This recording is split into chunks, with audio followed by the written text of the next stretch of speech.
warahmatullahi wabarakatuh.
Jadi konsep utama modul budaya positif yaitu yang pertama perubahan cara belajar, kemudian disiplin profesional, kemudian kebutuhan dasar manusia dan motivasi manusia, kondisi kontrol, distribusi, yang benar dan ketiga restitusi.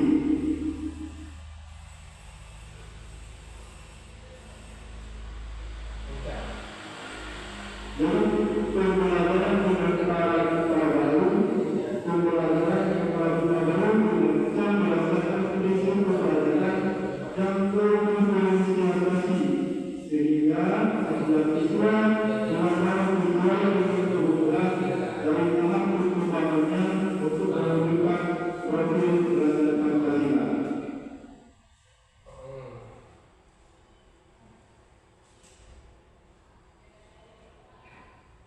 Kemudian yang kedua, disiplin positif. Dalam budaya kita, makna kata disiplin dimaknai menjadi sesuatu yang dilakukan seseorang pada orang lain untuk mendapatkan kepaduan. Kita perlu menghubungkan disiplin dengan ketidaknyamanan. Jadi kalau tidak disiplin, artinya tidak nyaman. Kemudian sebagai pendidik kedua kita adalah menciptakan anak yang memiliki disiplin dan yang sehingga mereka bisa berperilaku dengan mengacu pada nilai-nilai kebajikan universal dan memiliki keputusan intrinsik dan bukan ekstrinsik. Ini yang dikatakan intrinsik itu berasal dari anak itu sendiri, sementara ekstrinsik itu berasal dari luar.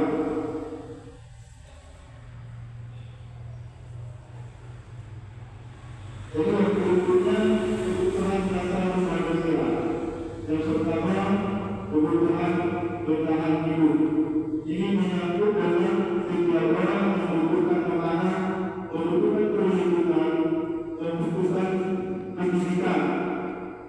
Jadi kita perlu kebutuhan bertahan hidup. Kemudian kebutuhan kasih sayang dan rasa diterima.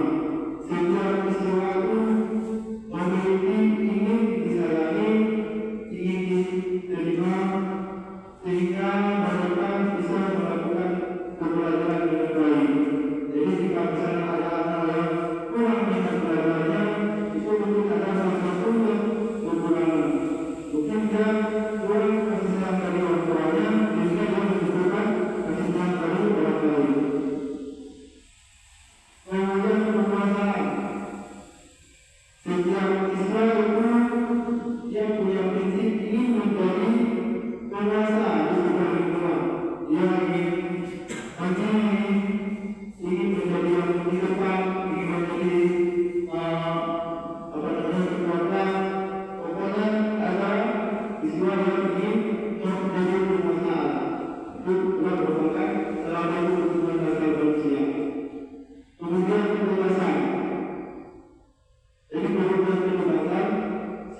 motivasi kebebasan berbelajar atau masyarakat yang berbagi Merdeka Belajar. Kemudian kesenangan juga itu merupakan masyarakat sosial untuk kesenangan setiap siswa dia membutuhkan kesenangan.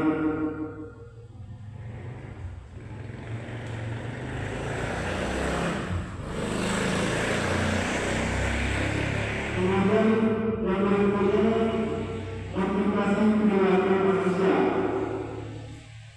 Jadi motivasi merupakan dorongan yang timbul pada diri seseorang secara sadar atau tidak sadar untuk melakukan suatu tindakan atau tujuan. Jadi motivasi yang pertama menghindari ketidaknyamanan dan kebetulan.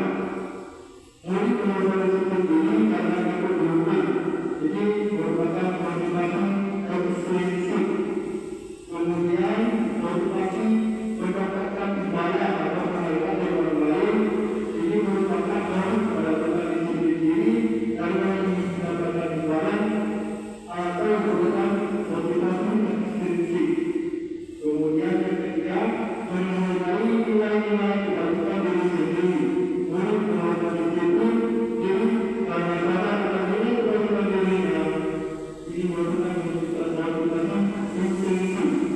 Nah, dari tiga pembahasan ini, kalau menurut mana yang bagus sebaiknya kita ambil? Kalau menurut anda mana yang bisa kita terapkan di visual kita? Ya. Jadi mengadakan disiplin diri karena sadar akan nilai kebaikan dirinya. Itu memang dari dia sendiri, ya, bukan dari orang lain. Jadi kalau misalnya dari dia sendiri, dia akan berubah sendiri tanpa ada kontrol atau dorongan dari orang lain. Sehingga misalkan hari ini kita ada lomba hidup bunga, lomba berapa dengan harapan mendapatkan juara. Ya, itu berarti anak itu membutuhkan sesuatu, melakukan kegiatan itu karena mengharapkan hadiah. Misalnya kalau ada hadiah mana akan melakukan lagi? Ya, tidak mau kan? Itulah kontrol ekstrinsik dari orang lain, bukan sampai kreativitasnya dari orang lain, bukan dari diri sendiri.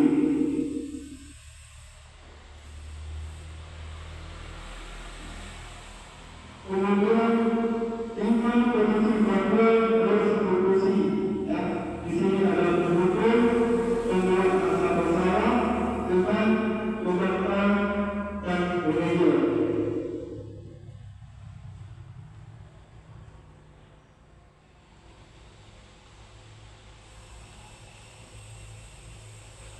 Dengan perbedaan pada kasus siswa tidak berbeda KPL. Jadi ada 5 dosis verbal. Yang pertama hukuman, dengan manajer, konsekuensi, dengan pengalaman. Guru melakukan siswa tersebut dapat berjalan selama 10 menit. Guru kurang marah dan guru menjadi takut. Itu salah satu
bendera.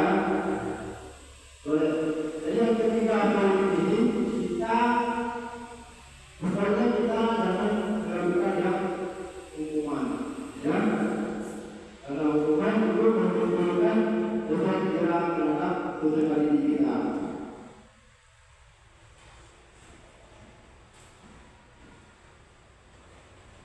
Kemudian contoh penerapan pendisiplinan posisi kontrol. Ini ada kasus siswa tidak memakai atribut duduk dekat satu pangkalan bendera.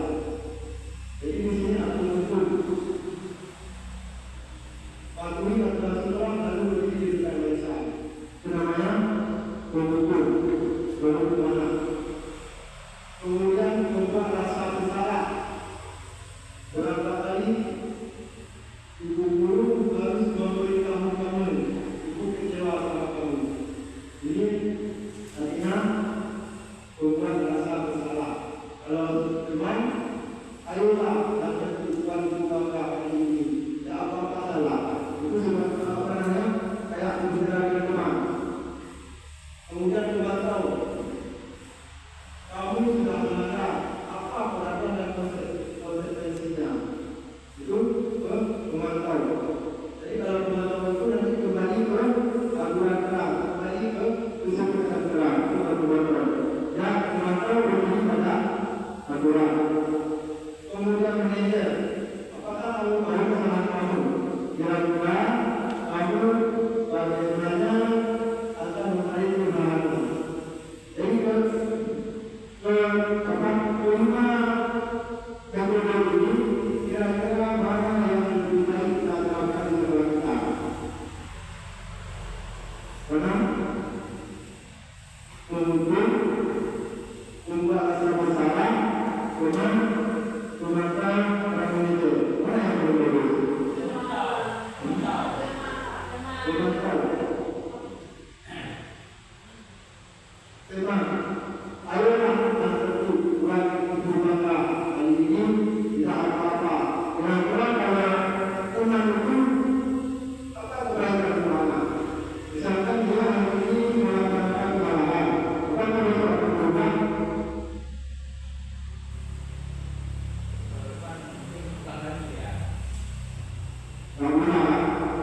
Kemudian kita lihat memantau. Kamu sudah melakukan apa peraturan dan konsekuensinya? Berarti ini kembali kepada aturan. Sementara manajer, apakah kamu tahu kesalahanmu? Kira-kira bagaimana kamu akan memperbaiki kesalahannya?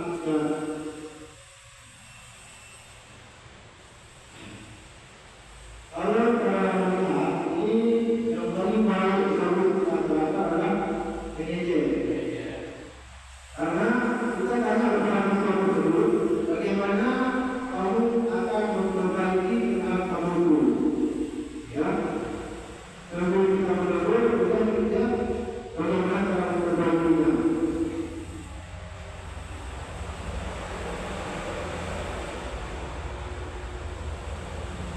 Jadi di sini ada konsep disiplin identitas sukses.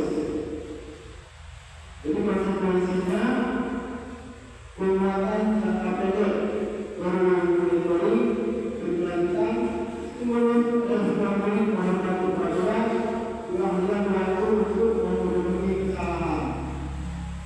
Kemudian konstitusi untuk negara untuk wilayahnya, bagus dengan perusahaan walala dan kampanye, untuk menghormati diri dan orang lain, dan kedua untuk perkembangan memperbaiki kesalahannya.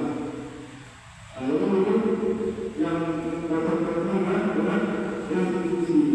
Ini merupakan konsep identitas sukses. Dan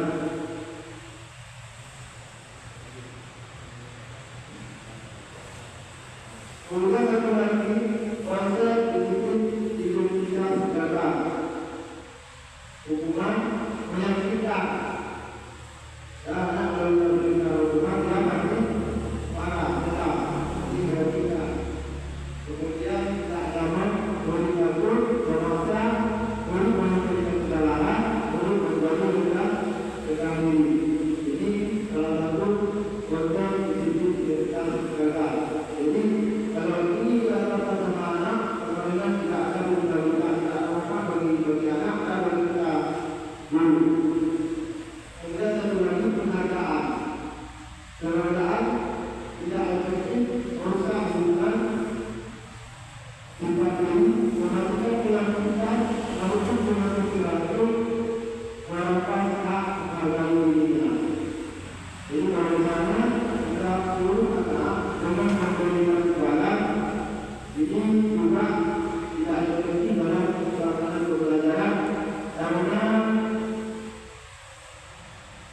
Tidak selamanya anak itu akan melaksanakan yang kita bermaksud yang hanya melakukan pada saat kita berikan imbalan atau hadiah.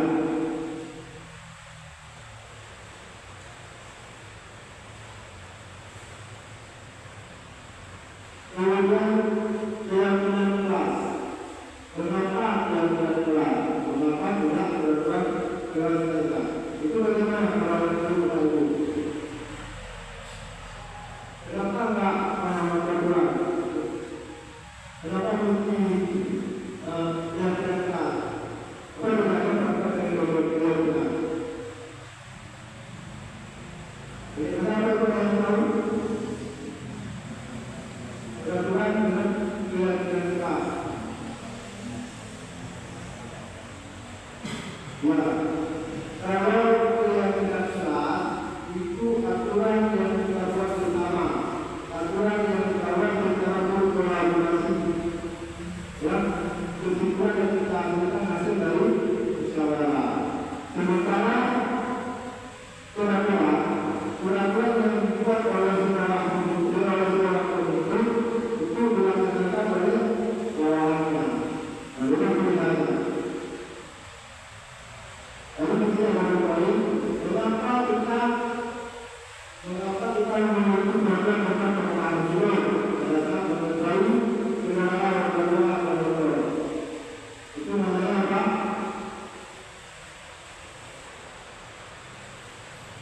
Peraturan. Mengapa kita memiliki bagian perkataan dan kebenaran?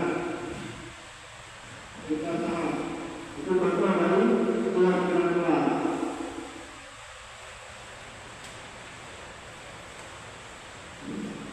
Kemudian yang berikutnya segitiga institusi. Jadi setiap anak yang dalam pertengahan kita membuat berbagai anak berlanjuti dengan menggunakan segitiga institusi. Seseorang menstabilkan identitas dan ketika bersalah kita stabilikan. Artinya kita tidak menyalahkan anak, berarti apa yang kita lakukan kemarin itu kita semua akan melakukan hal yang terbaik yang bisa kita lakukan. Jadi ketika anak bersalah, kita panggil itu tidak langsung kita uang kesalahannya, tetapi kita menyatakan kita butuh pelaku. Kemudian kualifikasi tindakan yang salah. Semua bergabung untuk tiga alasan. Lalu, pertama kita tidak menanyakan kesalahannya, namun kita benarkan walaupun yang adalah kebenaran. Sebenarnya kualifikasi tindakan. Kemudian menanyakan kewajiban. Kita semua harus bersikap. Jadi yang ini menanyakan apa keyakinan yang telah kita sepakati dalam itu. Seperti itu. Kalau misalnya anak mendapat masuk kelas di jam 11 masuk sekolah jam 7.30. Kalau tidak ada terlambat, itu kita menanti semua memiliki motivasi kenal. Apa keyakinan yang kita itu dan itulah kita sepakati. Seperti itu. Itu pikiran konstitusi.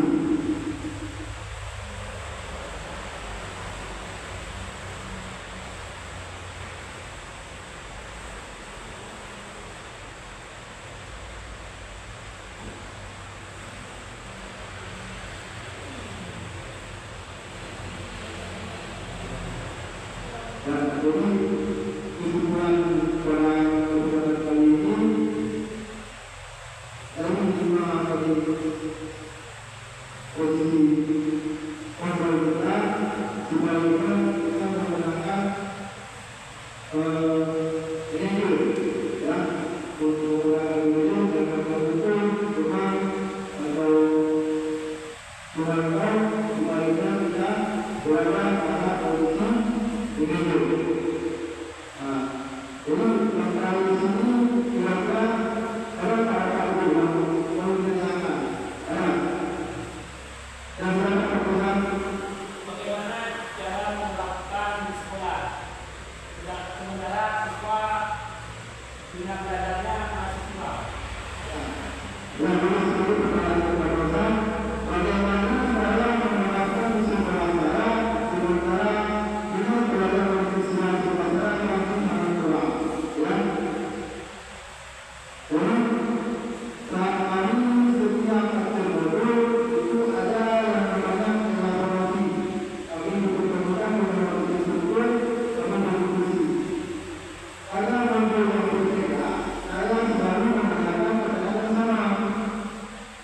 Misal, pada itu mobil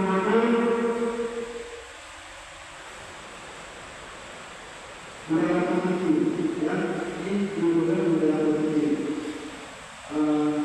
Kemarin ada isi buku negara.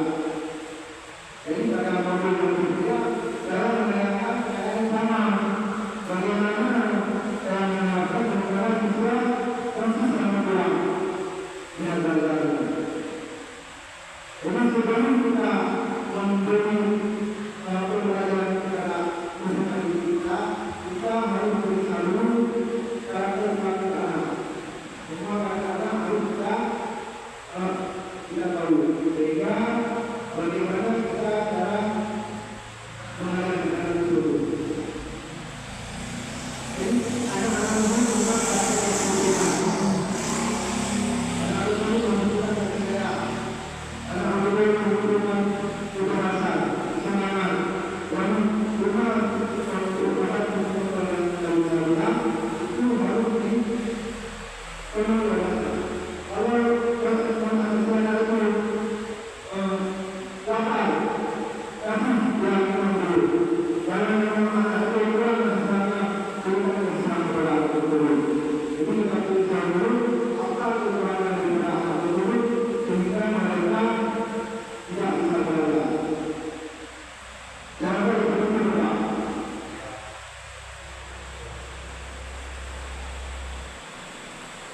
mungkin belum saja kesempatan kita malam ini. Terima kasih kepada Bapak Ibu semua.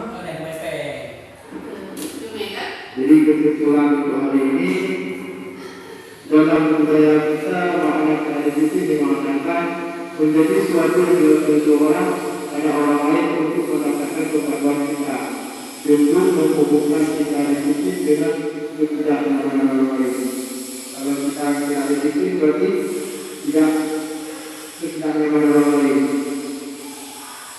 Kemudian sebagai pendidik tujuan kita adalah menciptakan anak yang memiliki sisi diri sehingga mereka bisa berperilaku dengan mengacu pada nilai-nilai kebaikan, misalnya dengan memiliki motivasi intrinsik atau ekstrinsik.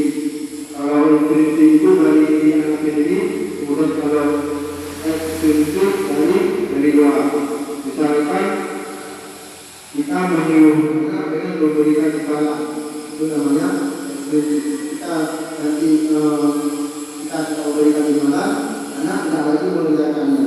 Tetapi kalau anak itu melakukan sesuatu dengan keyakinan yang sendiri, itu bakal bertahan selamanya. Dan anak itu bisa melaksanakan tugasnya dengan tanggung jawab. Sampai di sini, setelah Bapak Ibu mendengar penjelasan dari saya, kira-kira ada yang mau didiskusikan, dipersilakan Bapak Ibu.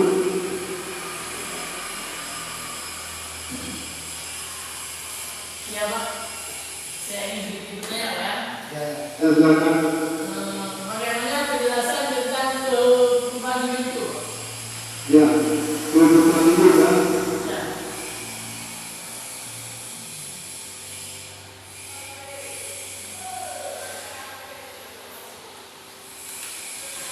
Ya, di sini kita lihat itu ada 5 kebutuhan dasar manusia. Ya. Jadi kalau 5 kebutuhan itu tidak terlaksana, maka tersebut hidupnya tidak nyaman dan akan melakukan sesuatu apa saja untuk memenuhi kebutuhannya.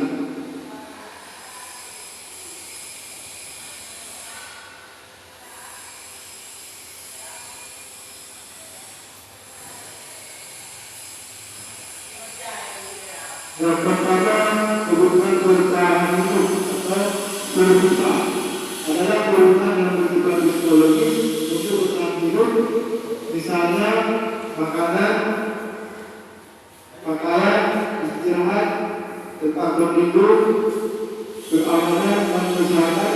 Kebutuhan itu akan dipenuhi dengan makan, juga berolahraga, memberikan perlindungan. Kemudian ada lagi kebutuhan tentunya dan rasa diterima.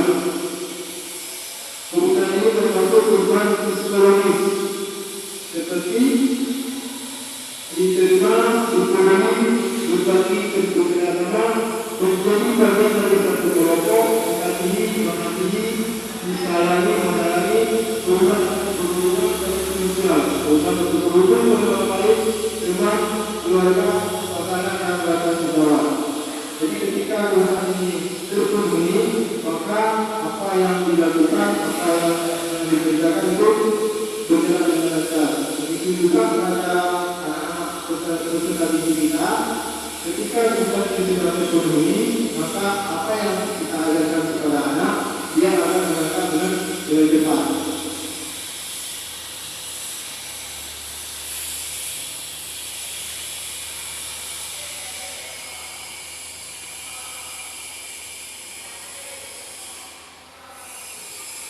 Kemudian kebutuhan kekuasaan dan penguasaan.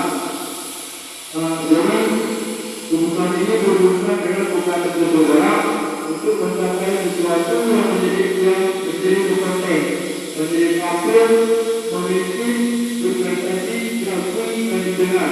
Kebutuhan ini meliputi harga diri, keinginan untuk dianggap dan meninggalkan pengaruh. Kebutuhan ini dapat dipenuhi melalui kegiatan-kegiatan seperti boleh, hobi, luar sekolah yang mengatakan sesuai yang relevan, belajar menjadi orang yang kuat, membuat pilihan positif dan bekerja. Jadi pada siswa kita bukan di ruang kelas, dia ingin menjadi pemimpin, ingin berkuasa, ingin menjadi yang lebih baik, menjadi lebih pandai. Jadi semuanya siswa mempunyai kekuasaan dan penguasaan di setiap kelas. Kemudian kebebasan. Jadi kebebasan ini adalah kebebasan memilih, otonom, memiliki pilihan, mengembangkan daya lembut, dan mampu memberikan arah sendiri, bukan memberikan yang kebebasan yang untuk memilih membuat pilihan. Kita juga membuat kebebasan dalam belajar, kebebasan dalam bekerja. Ini semuanya kita membutuhkan kebebasan.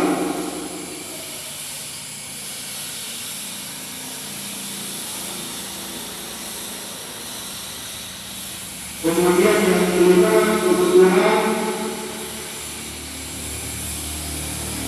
kesenangan.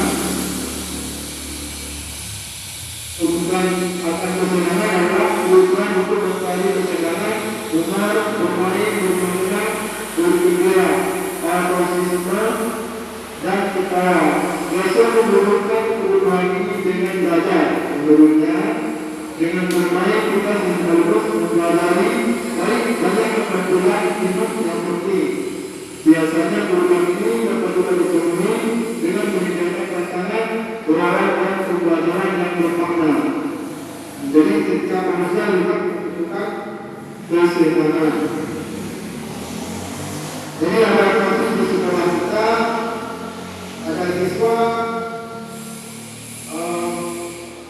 malas sekolah, jadi sering-sering libur.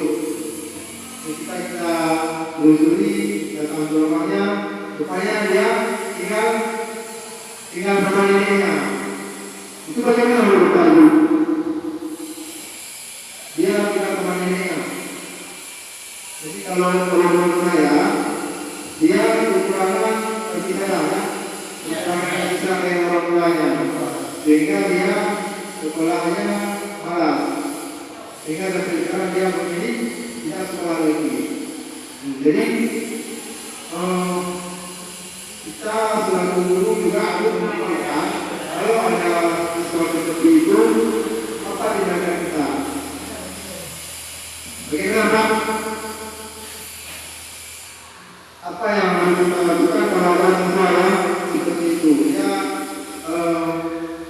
kurang kesisian dari orang tuanya, sehingga kita guru harus membimbing, ya, memberikan motivasi, mengajarkan dan mengingatkan secara Ya, memberikan motivasi setiap waktu dan memberi semangat. memberi semangat untuk belajar.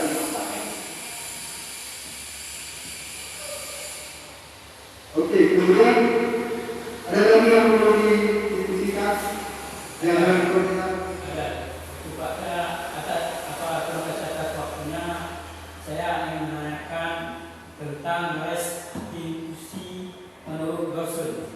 Restitusi. Ya. Apa maksudnya? Restitusi itu memperbaiki kesalahan,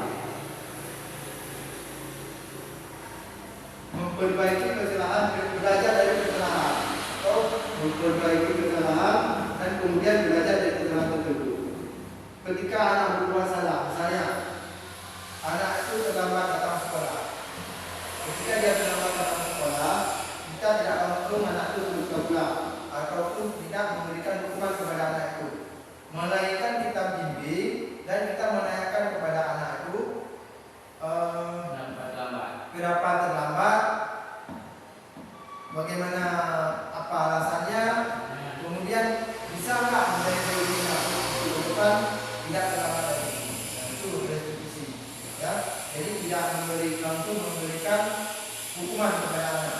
Misalkan ketika anak terlambat, kita perlu lari, perlu lari dari lapangan, itu lari sekarang.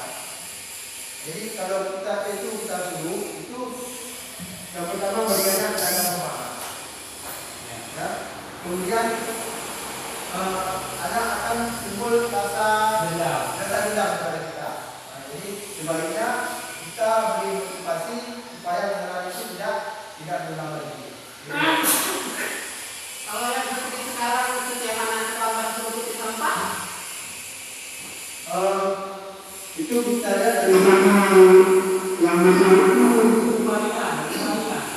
yang disuruh itu berat tak? Kalau berat itu dari disuruh berat itu termasuk ke hukuman, bukan hukuman fisik kan? Kalau ringan itu membawa kepada restitusi. Jadi yang jelas restitusi itu membawa siswa untuk tidak melakukan kesalahan lagi.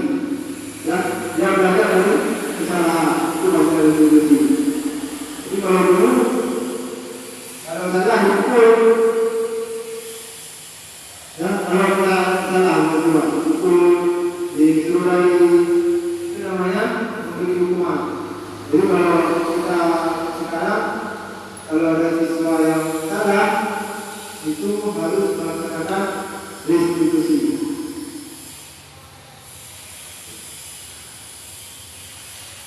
Contoh lain. Ada contoh lain.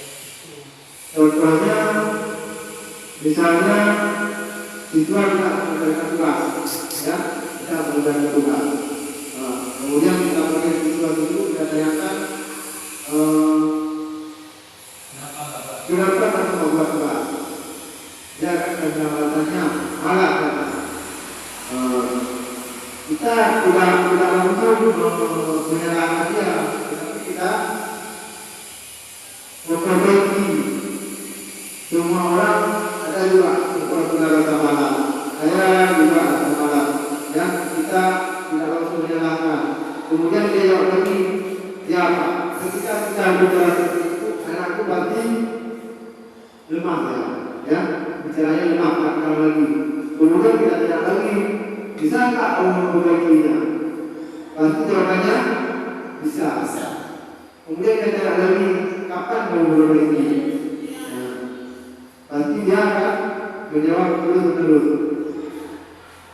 Kita tidak solusi sama siswa yang bersangkutan. Begitu. Ada yang lain?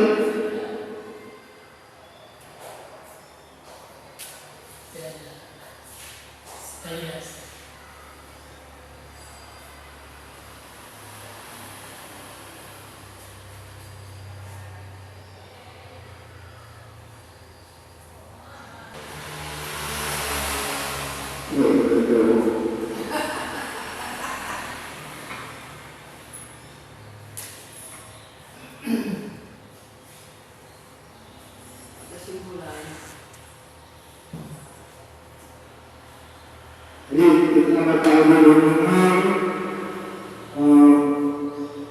kebenaran dari saya, kemudian saya dapat mengambil kesimpulan dalam budaya kita mengamalkan kata disiplin dimaknai menjadi sesuatu yang dilakukan seseorang dan orang lain untuk mendapatkan ketakwaan kita dengan menghubungkan kata disiplin dengan ketidaknyamanan. Jadi sebagai pendidikan tujuan kita adalah menciptakan anak-anak yang memiliki disiplin diri sehingga mereka bisa berlaku dengan membantu pada nilai-nilai kebajikan kegiatan dan memiliki motivasi intrinsik bukan ekstrinsik. Kalau intrinsik motivasi yang muncul dari anak itu sendiri, sementara ekstrinsik itu dari orang lain. Seperti mana kita memberikan hadiah untuk anak, ya, memberikan hadiah. Ketika kita mengirimkan sesuatu, kita memberikan hadiah. Itu terhadap anak itu tidak selamanya bagus. Mungkin pada kita suruh lagi, dia akan mengharapkan hadiah. Ketika kita memberikan hadiah, anak itu tidak mengharapkan. Jadi bukan itu dari motivasinya sendiri, melainkan ada sebab. Ada sebab mereka menimbulkan motivasi itu berbeda. Kalau intrinsik dan ada kesadaran sendiri melaksanakan sesuatu tanpa ada dukungan dan paksa dari orang lain. Contoh lain dari intrinsik itu apa? Contoh intrinsik, misalkan kita menyuruh kutip sampah sama anak. Ada anak itu tidak akan paksa, langsung dia mengutip sendiri. Dasarnya langsung dia menggunakan sendiri. Tapi ada anak yang malas mengutip, sehingga kita harus berjanji, kalau saya akan memberikan nilai yang baik untuk kamu jika kamu mau mengutip sampah. Itu merupakan ekstrinsik atas dorongan dari luar, dari orang lain. Nah, jadi kalau seperti itu bagi anak itu tidak bermanfaat, karena dia tidak akan berubah selama kita tidak memberikan hadiah, kita memberikan salah. Jadi seperti itu.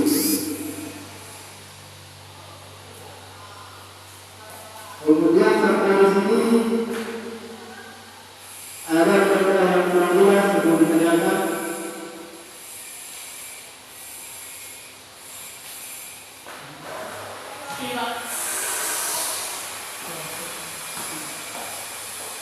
Nah, saya tanya, Ya, bagaimana penjelasan tentang kebutuhan hidup sendiri? kebutuhan hidup kan? Ya. Ya, kalau kita lihat di sini ada 5 kebutuhan manusia. Jadi setiap manusia ada 5 kebutuhannya. Yang pertama, yang kedua adalah kebutuhan hidup. Ya. Kebutuhan hidup itu merupakan dasar dari kebutuhan yang lain. Nah, jadi kebutuhan hidup, kemudian ada kebutuhan kasih sayang, rasa diterima, kebutuhan kesenangan, kebutuhan kebebasan, dan kebutuhan kekuasaan.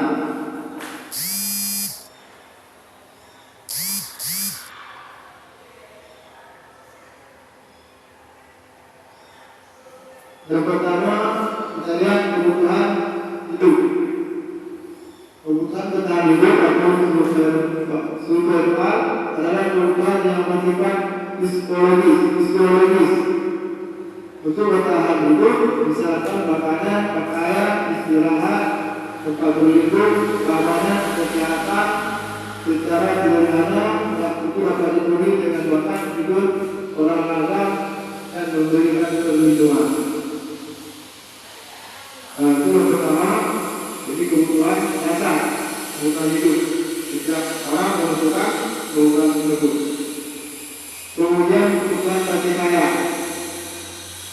atau kebutuhan untuk rasa diterima. Kebutuhan ini termasuk kebutuhan psikologi seperti rasa diterima, dikomunikasi, berbagi, bekerja sama, menjadi bagian dari kelompok, dikagumi, disayangi, menyayangi, dan kebutuhan akan hubungan dan koneksi sosial, kebutuhan berhubungan dengan orang lain, teman, keluarga, pasangan, rekan kerja, kelompok, dan bahkan juga dengan peliharaan. Jadi kebutuhan kasih sayang ini juga semua orang untuk berharap. Misalnya siswa kita juga dia butuh disayangi, butuh kasih sayang.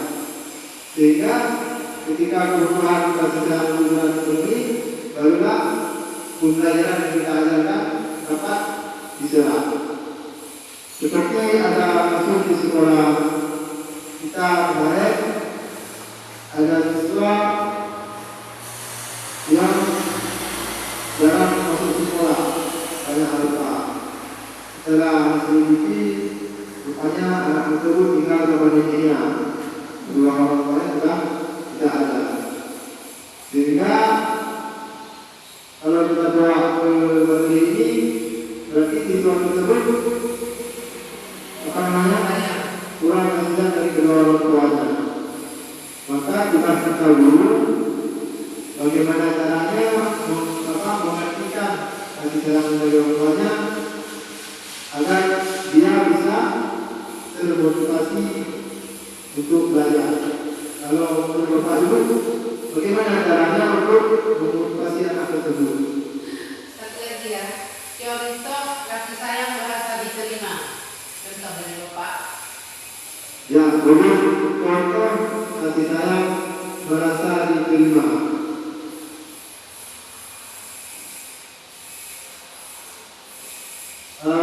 Setiap siswa itu, misalkan, ya, dia sudah berlomba, mendapatkan juara. Ketika dia mendapatkan juara, dia perhatian dari sekolah, butuh apresiasi dari pihak sekolah. Nah, kemudian kalau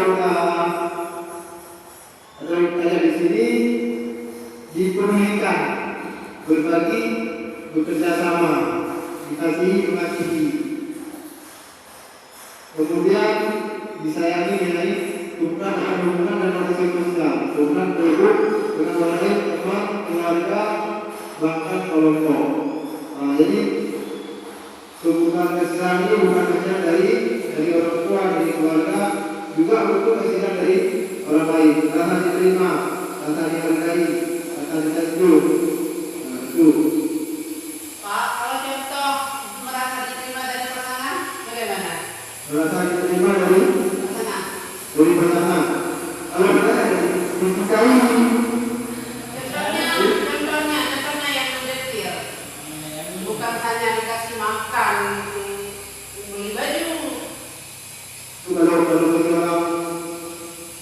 orang bapak ya, kalau bagi bapak menyayangi seorang istri, Iya. itu memberikan kasih sayang. Maksudnya menuruti keinginannya, apa yang diinginkan dituruti, apa yang dibeli, yang meminta pun dia juga apa takut dia menginginkan tersebut seperti itu.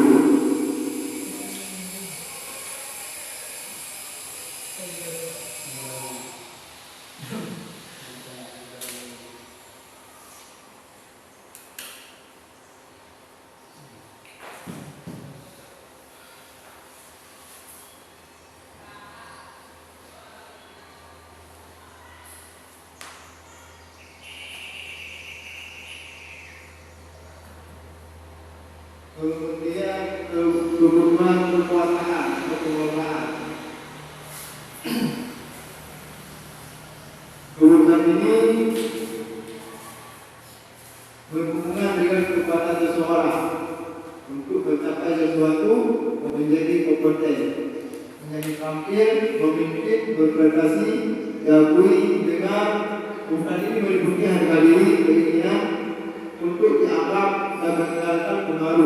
kebutuhan ini dapat dipenuhi melalui kegiatan-kegiatan seperti proyek, hobi, tugas sekolah, melakukan kontekstual, belajar menjadi orang tua, membuat bidang positif dan bekerja. Jadi kebutuhan penguasaan bukan hanya muncul di dalam pemimpin, tetapi juga di kalangan siswa juga ingin menjadi yang lebih kita ingin berlomba menjadi mendapat juara satu. Itu juga merupakan contoh dari kebutuhan ingin berkuasa. Jadi berkuasa itu tidak hanya pada pemimpin, tetapi juga pada siswa juga ingin berlomba-lomba menjadi yang lebih baik.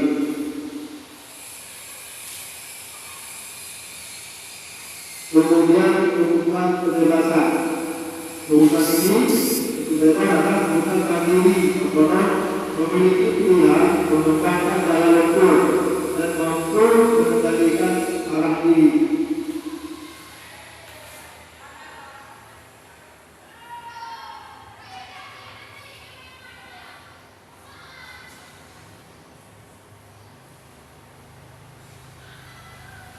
Dan mampu mengendalikan arah diri sendiri, arah sendiri. Kemudian berkait dengan kebebasan untuk memilih dan membuat pilihan, bergerak, mencoba-coba, mengeksplorasi hal yang baru dan menarik. Kemudian kebutuhan ini dapat dilakukan dengan menyediakan variasi waktu senggang, memberikan ruang untuk dari diri sendiri memberikan tentang hiburan. Jadi untuk siswa juga membutuhkan kebebasan untuk belajar. Yang kita biarkan siswa itu berkreasi diri, berkreasi sendiri, dan mengeluarkan pendapat sendiri. Dan kemudian dia mengarahkan ke arah yang lebih baik. Jadi siswa itu punya kebebasan untuk memilih penampilannya. Misalnya di teknik kekerasan, saya menanyakan kepada siswa, kita belajar apa hari ini? Tentunya siswa itu jawabannya praktek. Ya. Kalau anak siswa itu dibutuhkan ke praktik daripada teori. Jadi saya menanyakan keterampilan apa yang mau dibuat. Jadi kan kebutuhannya ada mana. Jadi itulah kebebasan, kebutuhan kebebasan. Tidak mana ya berkarya sendiri, membuat keterampilan sendiri sesuai dengan kemampuan belajar itu.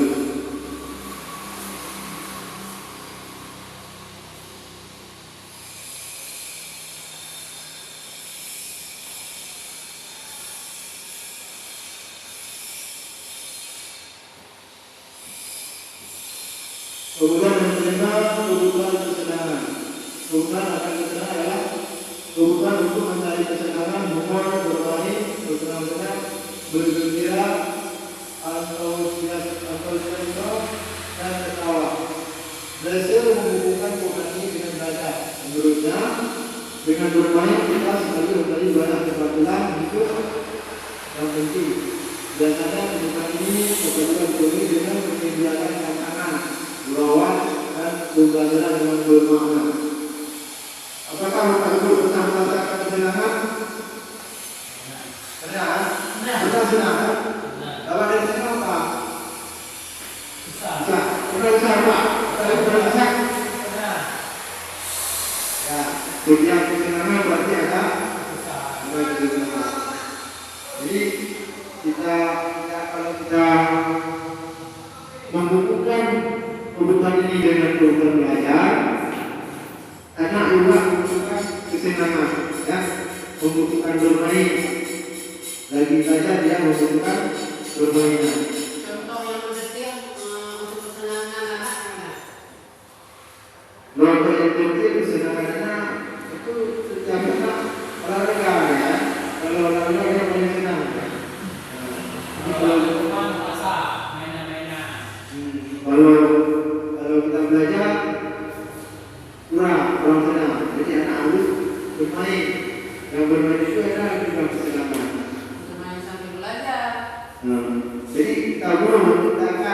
bagaimana caranya bermain Nah, sambil belajar, belajar sambil bermain, belajar sambil bermain. begitu. Jadi kita juga harus mengikuti keinginan anak tersebut. Kemudian sampai di sini ada lagi yang mau kita diskusikan, Bapak Ibu. Ada. Ya, silakan. Bapak saya ingin menanyakan tentang restitusi. Restitusi ya. Restitusi itu belajar dari kesalahan.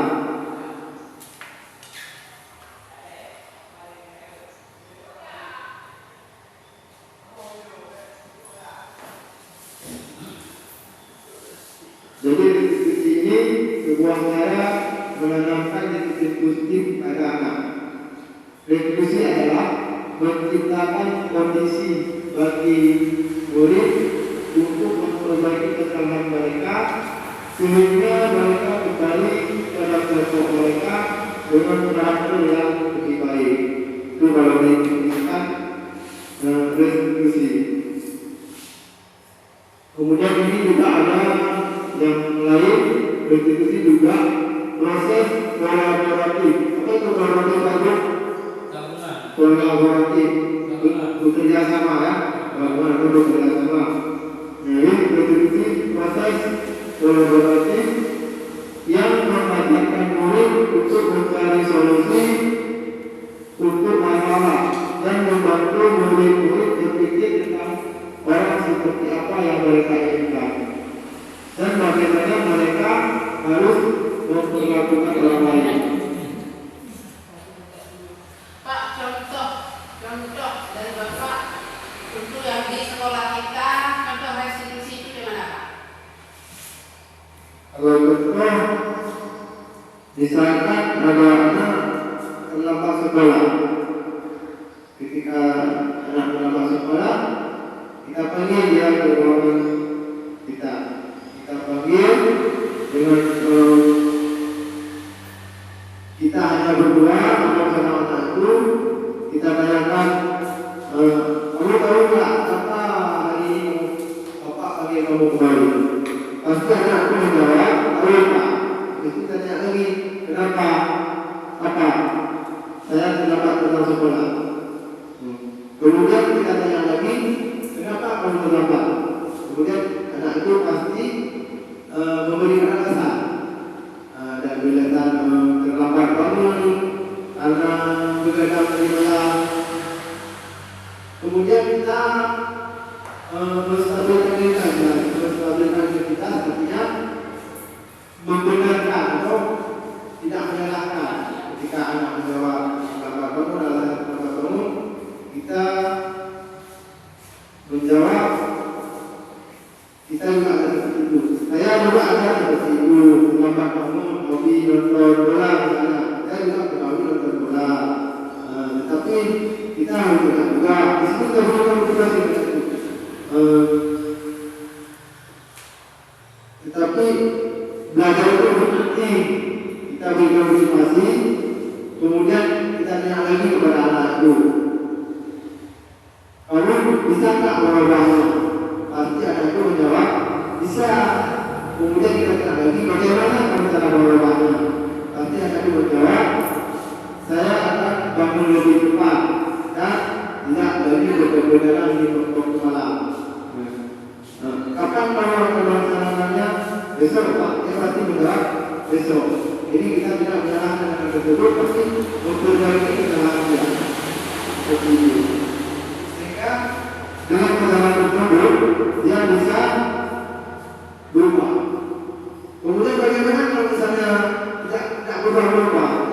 Jadi kita sebagai guru tidak pernah bosan-bosan melakukan atau melaksanakan restitusi tersebut. Besok terlambat lagi. Berarti kalau tidak berubah, tidak ada perubahan.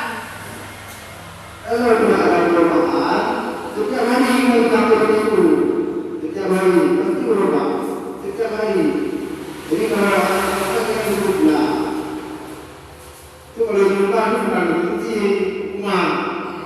Misalnya anak terlambat, tapi dia nilai formula 10 kali, kuota 10 kali, berapa? Bagi kita berapa mana? Bagi anak ada juga. Nah, ini ada manfaatnya. Hukuman itu ada manfaat bagi anak dan bagi kita guru. Jadi mari kita terapkan restitusi ini jika anak melakukan kesalahan. Jadi di sini restitusi membantu murid menjadi lebih memiliki tujuan, disiplin politik dan memulihkan dirinya setelah berbuat salah. Penekanan bukanlah pada bagaimana berperilaku untuk menyenangkan orang lain dan menghindari ketidaknyamanan, namun tujuannya adalah menjadi orang yang menghargai nilai-nilai kebajikan mereka. Percaya sebelumnya kita telah belajar tentang teori kontrol dan dasarnya kita motivasi intrinsik, motivasi intrinsik, motivasi yang berasal dari diri kita sendiri.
Mudah-mudahan Bapak Ibu untuk esok harinya bisa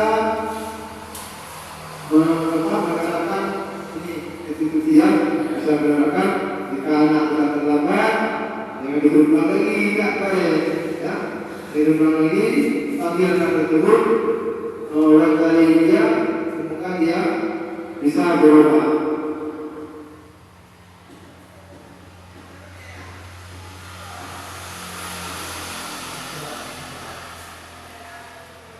Jadi kesimpulan untuk hari ini kita sebagai guru memberikan motivasi untuk anak menjadi yang lebih baik. Salah satunya adalah dengan menerapkan restitusi ini setiap ada yang salah kita terapkan. Kemudian jika tidak berubah maka kita sebagai guru tidak bosan-bosan melakukan hal yang sama.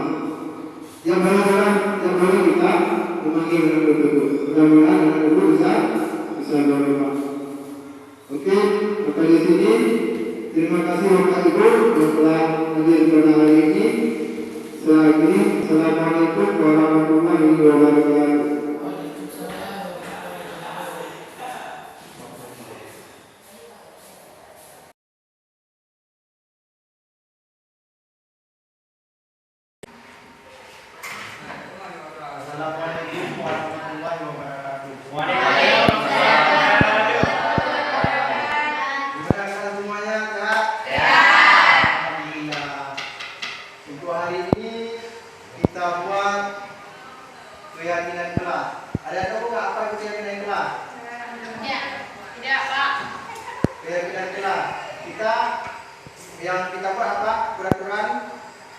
Peraturan kelas ya. Keyakinan kelas sama juga dengan peraturan kelas atau tata tertib kelas ya. Kalau keyakinan kelas kita buat kesepakatan supaya kita selalu bertanggung jawab ya. Karena aturan itu kita buat sendiri dan kita jalankan sendiri. Baiklah. Untuk membuat keyakinan kelas kita buat dalam kalimat positif ya. Misalkan dilarang itu merupakan kalimat yang negatif. Kalau kalimat positif bagaimana? Kalau kalimat positif, jagalah kebersihan. Sama kan artinya, jagalah kebersihan dengan dilarang buang sampah. Sama ya? Sama. Ya, sekarang Bapak bagikan kertas ini. Jadi kalian membuat satu orang buat satu keyakinan kelas. Ingat ya, dalam bentuk kalimat positif, jangan kalimat negatif. Silakan dibuat ya. Tulis saja salah satu.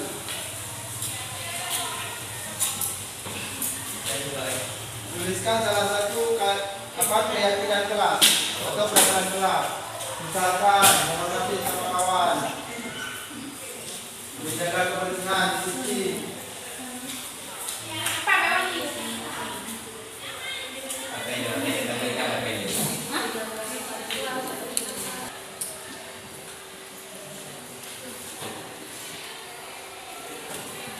Tulis saja.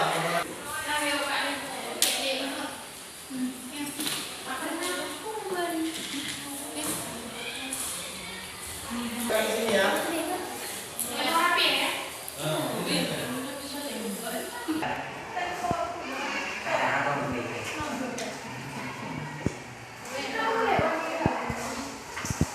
Baga coba.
Jadi di sini Bapak melihat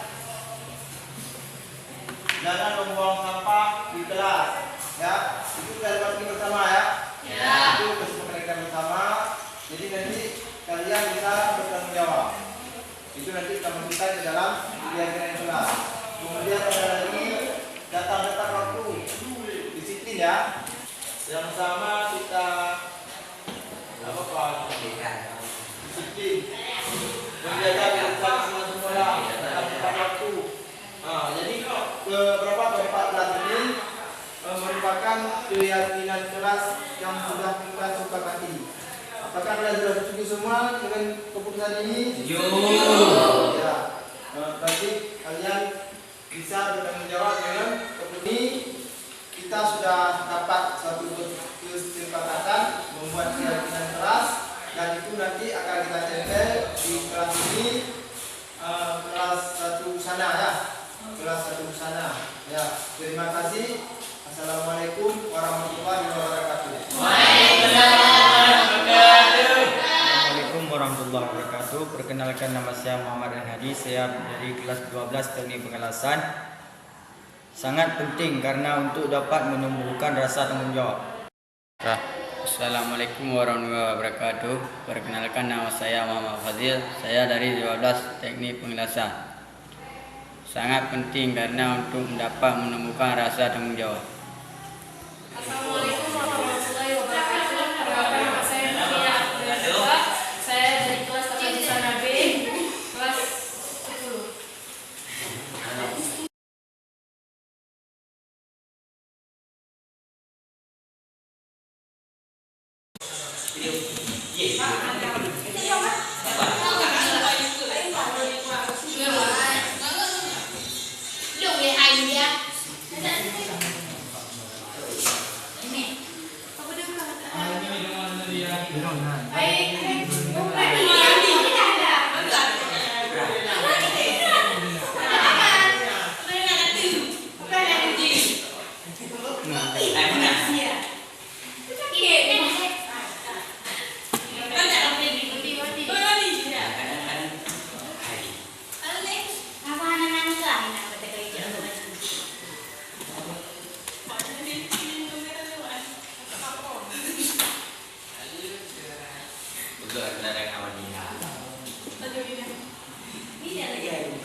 Aikal.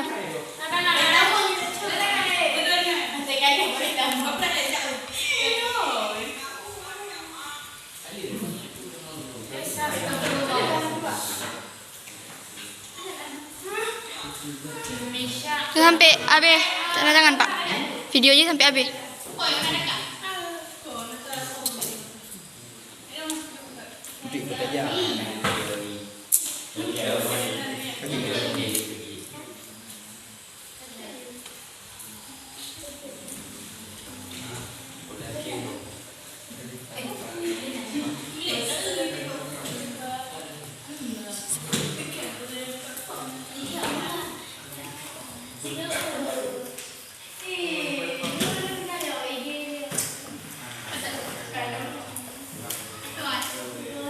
Haju.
Adila, kado dalam kamera.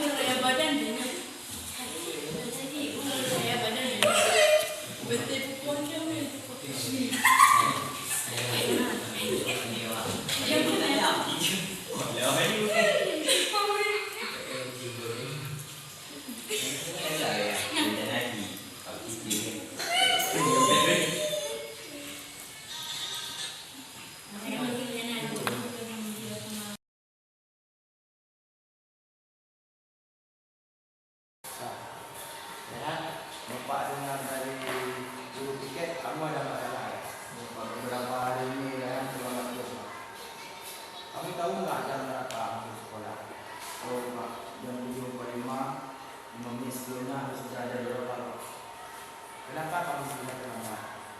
Karena bergadang dulu. Nanti bergadang. Ya. Nonton bola juga boleh. Itu kan hobi kita, ya. Kalau bapak pun jadi nonton bola. Tapi kita perlu ingat, kita kewajiban sekolah. Sekolah itu lebih penting. Ya. Kamu bersedia nggak merubahnya? Bersedia. Bagaimana cara merubahnya? Dengan pulang lebih awal dan tidur lebih awal, bangun lebih cepat. Oke. Kalau misalnya kamu ketiduran, bagaimana solusinya? Meminta bantuan orang tua untuk membangun lagi. Jadi berarti kamu sudah bersedia merubahnya, ya? Bersedia. Nanti untuk ke depan sudah bersedia merubahnya.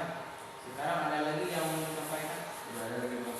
Terima kasih. Sekarang kembali ke depan.